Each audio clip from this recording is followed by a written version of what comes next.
নতুন রূপে নতুন চমকে আবারও হাজির ইউরোপিয়ান ফুটবলের রাজা চ্যাম্পিয়ন্স লিগ। গত মৌসুমে যেখানে ছিল রোমাঞ্চ, নাটকীয়তা আর এক নতুন বিজয়ী, মাঠের সেই মহাযুদ্ধ আবারও শুরু হচ্ছে আজ থেকেই।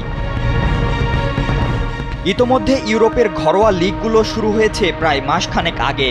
এবার ইউরোপ সেরা হওয়ার লড়াই নিয়ে অপেক্ষার অবসান ঘটতে যাচ্ছে এই আসরে, যেখানে প্রথম দিনেই মাঠে নামছে সবচেয়ে সফল দল রিয়াল মাদ্রিদ। লস ব্ল্যাঙ্কোসদের প্রতিপক্ষ ফরাসি ক্লাব মার্শেই। ম্যাচ শুরু হবে রাত ১টায়। একই সময়ে বড় লড়াই জুভেন্টাস মুখোমুখি হবে বরুসিয়া ডর্টমুন্ডের, আর টটেনহ্যাম আতিথ্য দেবে ভিলারিয়ালকে।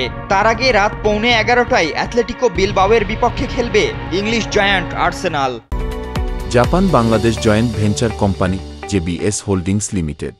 গতবার ফাইনালে ফরাসি ক্লাব পিএসজি ইতালিয়ান ইন্টার মিলানকে ৫-০ গোলে হারিয়ে চ্যাম্পিয়ন হয়। চ্যাম্পিয়ন্স লিগের ইতিহাসে সবচেয়ে বড় ব্যবধানে ফাইনাল জয়ের রেকর্ড ছিল সেটি। যদিও ফাইনাল পর্যন্ত পথটা সহজ ছিল না পিএসজির। প্রথম পর্বে ঝুঁকি ছিল বিদায়ের, যার কারণটা ছিল নতুন ফরম্যাট।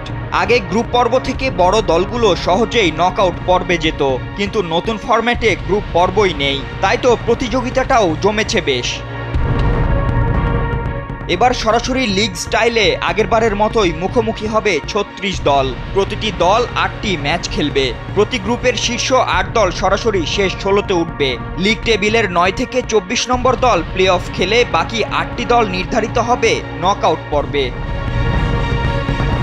ফাতিন ইশরাক, কালবেলা।